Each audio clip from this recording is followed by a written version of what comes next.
chers invités, chers professeurs Tidjani, professeur émérite de classe exceptionnelle, directeur de l'Institut des métiers de l'environnement et de la météorologie, chers invités en vos rangs, titres, grades et qualités, au nom de M. Alioune Ndoye, ministre de l'Environnement, du Développement durable et de la Transition écologique, je vous remercie pour l'honneur fait à son département pour prendre part à cette importante cérémonie.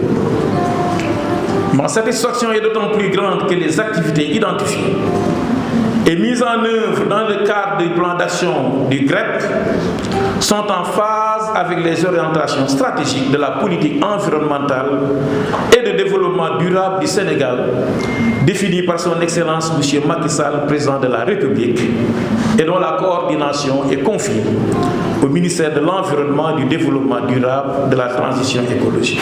Mesdames et messieurs, l'une des options majeures dans le cadre du plan Sénégal émergent est de garantir un équilibre entre les activités productives et la gestion de l'environnement, du cadre de vie et des ressources naturelles.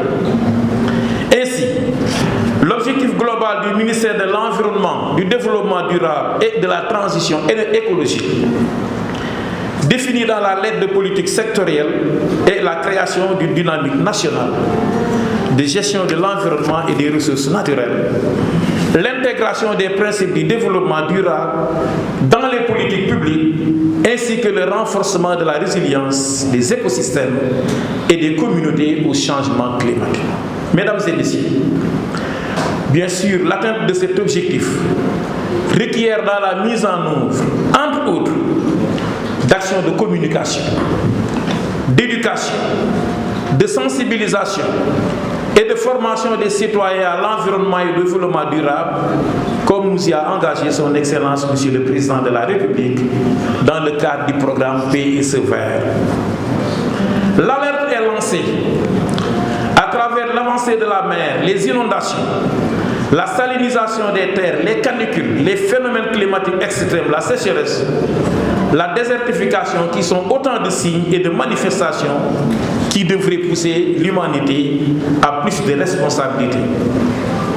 L'action maintenant, c'est de faire tout pour que nos enfants grandissent en disposant à leur tour de marge de manœuvre et qu'ils soient maîtres de leur destin plutôt que gestionnaires de nos renoncements et de notre insouciance.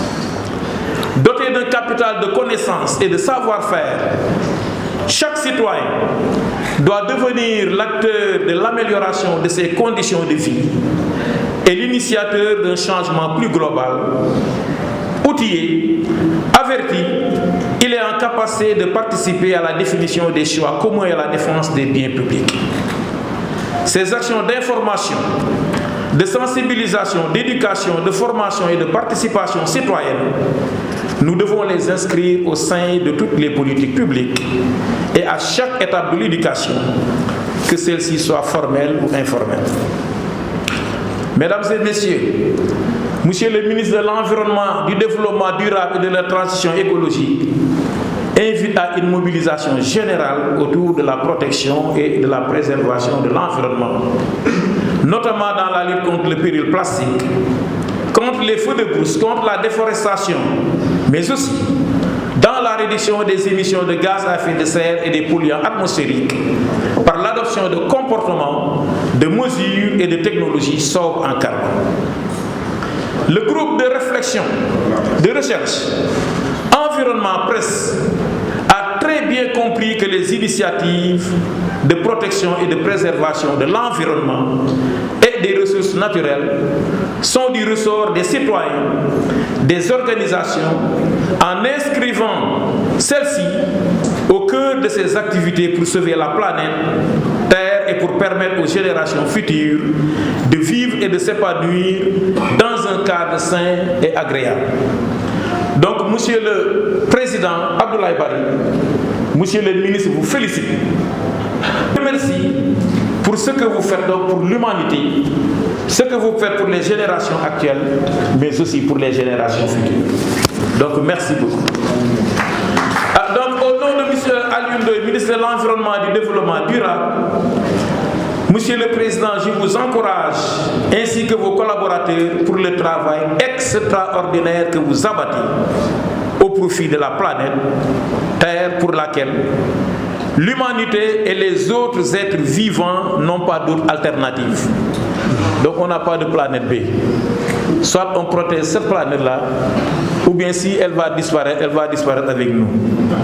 Comme je le dis toujours, l'homme, c'est l'homme qui a besoin de la nature. Mais la nature n'a pas besoin de l'homme. La Covid donc nous a donné des enseignements.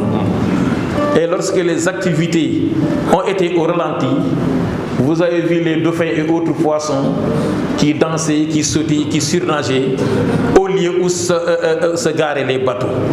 Donc pour vous dire que nous faisons mal à la planète et c'est à nous de prendre nos responsabilités, d'agir avant qu'il ne soit trop tard. Donc professeur Tidjani, au nom de monsieur le ministre, je vous adresse mes vives félicitations pour le travail exceptionnel que vous abattez dans le cadre de vos enseignements, dans le cadre de la recherche et innovation, dans le cadre donc du développement, mais aussi dans le cadre donc de l'information climatique, dans le cadre de la communication.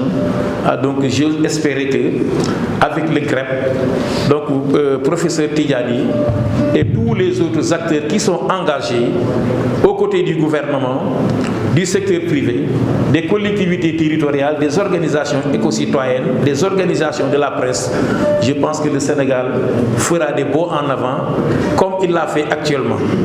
Donc il faut se réjouir de la position du Sénégal. C'est une position qui est irréversible. Avec les découvertes de pétrole et de gaz, le gaz to power sera une réalité. Le gaz qu'on a découvert sera donc transformé et injecté dans le bouquet électrique pour soutenir le développement, pour soutenir donc l'éducation, pour soutenir la santé et tous les secteurs d'activité. Mais à côté, la politique de développement des énergies renouvelables, d'efficacité énergétique, du PSE vert, du reboisement seront renforcées, car à ce niveau, on a 32% d'énergie renouvelable injectée dans le réseau, avec 8 centrales solaires photovoltaïques, une centrale éolienne la plus grande de l'Afrique de l'Ouest, et beaucoup d'autres projets tels que le projet de 50 000 lampadaires solaires, 115 000 lampadaires qui vont suivre solaires, et 100 autres 1000 lampadaires qui vont suivre pour le compte du Sénégal. Donc en termes d'atténuation des émissions de gaz à effet de serre, le Sénégal a fait plus que des pays développés.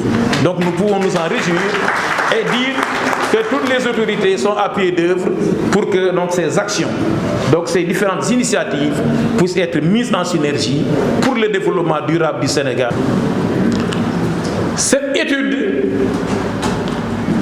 qui a été commanditée par le CRDI a été portée à l'attention du public grâce à son journal Vers Information Environnementale, dont le titre du numéro était « La décharge de Bobos, bombe écologique et source de revenus ». Beaucoup de chercheurs d'ici et d'ailleurs se sont inspirés de son journal, la Banque mondiale, beaucoup de structures régionales, sous-régionales, africaines et internationales aux études donc, du professeur Tidjani. Donc merci beaucoup et toutes nos félicitations. Dieu fait qu'on se retrouve dans son établissement IMEM. Depuis 2017, j'interviens dans son master 1 qualité, sécurité, santé et environnement en qualité donc de professeur en charge des modules énergie, environnement, bilan énergétique, bilan des émissions de CO2, j'en passe. Merci beaucoup professeur.